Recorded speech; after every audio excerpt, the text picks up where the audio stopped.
Hi friends, ಎಲ್ಲರಿಗೂ ಸೌಭಾಗ್ಯ YouTube ಚಾನಲ್ಗೆ ಸ್ವಾಗತ. ನಾವು ಈ ವಿಡಿಯೋದಲ್ಲಿ ಮರದ ಮಾತು ಎಂಬ ಪರಿಸರದ ಕಥೆಯನ್ನು ನೋಡೋಣ.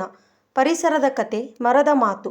ಒಂದು ಸಣ್ಣ ಹಳ್ಳಿಯಲ್ಲಿ ರವಿ ಎಂಬ ಬಾಲಕ ವಾಸಿಸುತ್ತಿದ್ದ. ಅವನು ಪ್ರತಿದಿನ ಶಾಲೆಗೆ ಹೋಗುವಾಗ ಒಂದು ದೊಡ್ಡ ಮರದ ಕೆಳಗೆ ಆಟವಾಡುತ್ತಿದ್ದ. ಆ ಮರವು ಅವನಿಗೆ ನೆರಳು ಕೊಡುತ್ತಿತ್ತು, ಹಣ್ಣು ಕೊಡುತ್ತಿತ್ತು. ಒಂದು ದಿನ ರವಿ ಯೋಚಿಸಿದ, ಈ ಮರ ಏನು ಮಾತನಾಡಬಹುದು?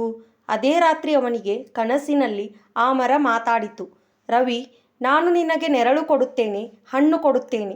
ಆದರೆ ನೀವು ಮನುಷ್ಯರು ನಮ್ಮನ್ನು ಕಡಿದು ಹಾಕುತ್ತಿದ್ದೀರಿ. ಹೀಗಾದರೆ ನಾಳೆ ನೀನು ಉಸಿರಾಡಲು ಗಾಳಿ ಎಲ್ಲಿಂದ ಬರುತ್ತದೆ? ರವಿ ಬೆಚ್ಚಿ ಬಿದ್ದನು. ಮರ ಮತ್ತೆ ಹೇಳಿತು, ನೀವು ಪರಿಸರವನ್ನು ಕಾಪಾಡಿದರೆ ಮಾತ್ರ ನಿಮ್ಮ ಭವಿಷ್ಯ ಸುಂದರವಾಗುತ್ತದೆ.